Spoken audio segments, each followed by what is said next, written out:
ನಾನು ಹರ್ಷಿತಾ, ಕಾರ್ವಾರ್ ಪ್ಲಸ್ ಚಾನೆಲ್ಗೆ ಸ್ವಾಗತ. ಹೈಕೋರ್ಟ್ ಆದೇಶ ಗೌರವಿಸಿ ಮುಷ್ಕರ ಮುಂದೂಡಲು ತೀರ್ಮಾನ. ಕರ್ನಾಟಕ ರಾಜ್ಯ ರಸ್ತೆ ಸಾರಿಗೆ ನಿಯಮಗಳ ಜಂಟಿ ಕ್ರಿಯಾ ಸಮಿತಿ. ಕಾರವಾರ. ಹೈಕೋರ್ಟ್ ಆದೇಶವನ್ನು ಗೌರವಿಸಿ ಮುಷ್ಕರ ಮುಂದೂಡಲು ತೀರ್ಮಾನಿಸಿದ್ದೇವೆ. ಸರ್ಕಾರ ಈ ಅವಕಾಶ ಉಪಯೋಗಿಸಿಕೊಂಡು ಬೇಡಿಕೆಗಳನ್ನು ಇತ್ಯರ್ಥ ಮಾಡಬೇಕು. ಸಾರಿಗೆ ನಿಗಮಗಳ ಎಲ್ಲ ನೌಕರರಿಗೂ ನ್ಯಾಯ ಕೊಡಬೇಕು ಎಂದು ಕರ್ನಾಟಕ ರಾಜ್ಯ ರಸ್ತೆ ಸಾರಿಗೆ ನಿಗಮಗಳ ಜಂಟಿ ಕ್ರಿಯಾ ಸಮಿತಿ ಆಗ್ರಹಿಸಿದೆ. ಸುದ್ದಿಗೋಷ್ಠಿಯಲ್ಲಿ ಈ ಕುರಿತು ಮಾತನಾಡಿದ ಕ್ರಿಯಾ ಸಮಿತಿಯ ಅಧ್ಯಕ್ಷ ಎಚ್.ವಿ. ಅನಂತ್ ಸುಬ್ಬರಾವ್, ಪ್ರಯಾಣಿಕರಿಗೆ ತೊಂದರೆಯಾಗುತ್ತದೆ ಎಂದು ಸಲ್ಲಿಕೆಯಾದ ಸಾರ್ವಜನಿಕ ಹಿತಾಸಕ್ತಿ ಅರ್ಜಿಯ ವಿಚಾರಣೆ ನಡೆಸಿದ್ದ ಹೈಕೋರ್ಟ್ ಮುಷ್ಕರ ಮುಂದೂಡುವಂತೆ ಸೂಚಿಸಿತು. ಜಂಟಿ ಕ್ರಿಯಾ ಸಮಿತಿ ಕರೆ ನೀಡಿದ್ದರಿಂದಾಗಿ ಒಬ್ಬರೇ ತೀರ್ಮಾನ ತೆಗೆದುಕೊಳ್ಳುವಂತಿರಲಿಲ್ಲ. ಸಮಿತಿಯ ಎಲ್ಲ ಪದಾಧಿಕಾರಿಗಳು ಚರ್ಚಿಸಿ ಕೋರ್ಟ್ ನಿರ್ದೇಶನದಂತೆ ಮುಂದೂಡುವ ನಿರ್ಧಾರ ತೆಗೆದುಕೊಂಡಿದ್ದೇವೆ. ಆಗಸ್ಟ್ 7ರ ತೀರ್ಪು ನೋಡಿಕೊಂಡು ಮುಂದಿನ ನಿರ್ಧಾರ ತೆಗೆದುಕೊಳ್ಳುತ್ತೇವೆ ಎಂದರು. ಕೈಗಾದಲ್ಲಿ 2030ರ ಅಂತ್ಯ 12 ಘಟಕಗಳ ನಿರ್ಮಾಣ. ಕಾರವಾರ. ಉತ್ತರ ಕನ್ನಡ ಜಿಲ್ಲೆಯ ಕೈಗಾ ಗ್ರಾಮದ ದಟ್ಟ ಅರಣ್ಯ ಪ್ರದೇಶದಲ್ಲಿ ನಿರ್ಮಿಸಿರುವ ಕೈಗಾ ಅಣು ವಿದ್ಯುತ್ ಸ್ಥಾವರ ಕಾರ್ಯಾರಂಭ ಮಾಡಿ 25 ವರ್ಷಗಳು ಕಳೆದಿವೆ. ಹೆಚ್ಚಿನ ವಿದ್ಯುತ್ ಉತ್ಪಾದನೆಗೆ ಅಣು ವಿದ್ಯುತ್ ಸ್ಥಾವರದ ಪಾತ್ರ ಬಹುಮುಖ್ಯ ಆಗಿರುವುದರಿಂದ ಕೈಗಾದಲ್ಲಿ ಇದುವರೆಗಿನ 4 ಘಟಕಗಳ ಜೊತೆಗೆ 12 ಘಟಕಗಳ ನಿರ್ಮಾಣ ಕಾರ್ಯ ಭರದಿಂದ ಸಾಗಿದೆ.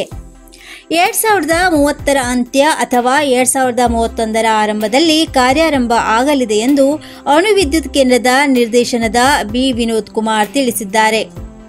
ಸುಮಾರು 21,000 ಕೋಟಿ ರೂಪಾಯಿ ವೆಚ್ಚದಲ್ಲಿ ನಿರ್ಮಾಣ ಆಗುತ್ತಿರುವ 2 ನೂತನ ಘಟಕಗಳನ್ನು 5 ವರ್ಷದಲ್ಲಿ ಸಂಪೂರ್ಣವಾಗಿ ನಿರ್ಮಾಣ ಮಾಡುವ ಗುರಿ ಹೊಂದಲಾಗಿದ್ದು, ಹೊಸ 2 ಘಟಕಗಳು ತಲಾ 700 ಮೆಗಾವ್ಯಾಟ್ನಂತೆ ಒಟ್ಟು 1,400 ಮೆಗಾವ್ಯಾಟ್ ಸಾಮರ್ಥ್ಯ ಹೊಂದಿವೆ ಎಂದು ಬಿ ವಿನೋದ್ ಕುಮಾರ್ ತಿಳಿಸಿದ್ದಾರೆ. ಈಗಾಗಲೇ ಕಾರ್ಯನಿರ್ವಹಿಸುತ್ತಿರುವ 4 ಘಟಕಗಳ 220 ಮೆಗಾವ್ಯಾಟ್ ಸಾಮರ್ಥ್ಯ ಹೊಂದಿವೆ. ಆದರೆ ಅತ್ಯಾಧುನಿಕ ತಂತ್ರಜ್ಞಾನ ಬಳಸಿ ದೇಶದ ಅಣು ವಿದ್ಯುತ್ ಉತ್ಪಾದನೆಯಲ್ಲಿ ಮೈಲಿಗಲ್ಲು ಸಾಧಿಸಲು ಕರ್ನಾಟಕದ ಏಕಮೇವ ಕೈಗಾ ಅಣು ವಿದ್ಯುತ್ ಸ್ಥಾವರದಲ್ಲಿ ಸಕಲ ಸಿದ್ಧತೆ ನಡೆದಿದೆ ಎಂದು ಅವರು ತಿಳಿಸಿದ್ದಾರೆ. ದೇಶದ ವಿವಿಧ ರಾಜ್ಯಗಳಿಗೆ ಬೆಳಕು ನೀಡುತ್ತಿರುವ ಕೈಗಾ ಅಣು ವಿದ್ಯುತ್ ಸ್ಥಾವರದಿಂದ ಕೈಗಾ ಸುತ್ತಲಿನ ಗ್ರಾಮಸ್ಥರ ಆರೋಗ್ಯದ ಮೇಲೆ ಪರಿಣಾಮ ಬೀರುತ್ತಿದೆ ಎಂಬ ಆರೋಪಗಳಿವೆ.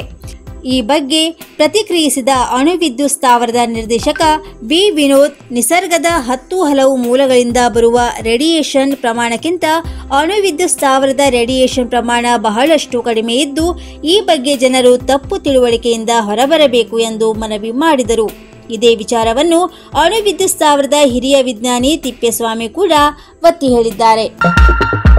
87 ವರ್ಷದಿಂದ ಗ್ರಾಹಕರ ವಿಶ್ವಾಸದಡಿಯಲ್ಲಿ ನರಸಿಂಹ ಮಾರ್ಕೆಟ್ ಕಾರವಾರ್. ಆಧ್ಯಾತ್ಮಿಕ, ಧಾರ್ಮಿಕ, ಪೂಜಾ ಸಾಮಗ್ರಿಗಳ ಹಾಗೂ ಸಾಂಪ್ರದಾಯಿಕ ಶೈಲಿಯಲ್ಲಿ ಮನೆಯಲ್ಲಿ ತಯಾರಿಸಲ್ಪಟ್ಟ ಶುದ್ಧ ಹಾಗೂ ರುಚಿಕರ ತಿಂಡಿ ತಿನಿಸುಗಳ ಏಕೈಕ ಮಳಿಗೆ.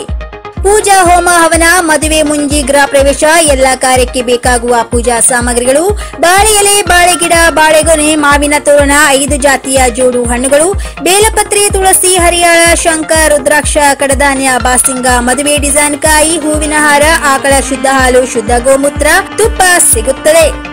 ನಿಮಗೆ ಲಭ್ಯವಿರುವ ವಸ್ತು ಕಾರವಾರದ ಯಾವುದೇ ಭಾಗದ ಮನೆಗೆ ಮುಟ್ಟಿಸುವ ವ್ಯವಸ್ಥೆಯ ನಮ್ಮ ನರಸಿಂಹ ಮಾರ್ಕೆಟ್ ಕಾರವಾರ್. ಒಮ್ಮೆ ಭೇಟಿ ನೀಡಿ ಖಚಿತಪಡಿಸಿಕೊಳ್ಳಿ. Narasimha market, Raikar manner, Kaikini road, Karwar. Mobile number 9242121334.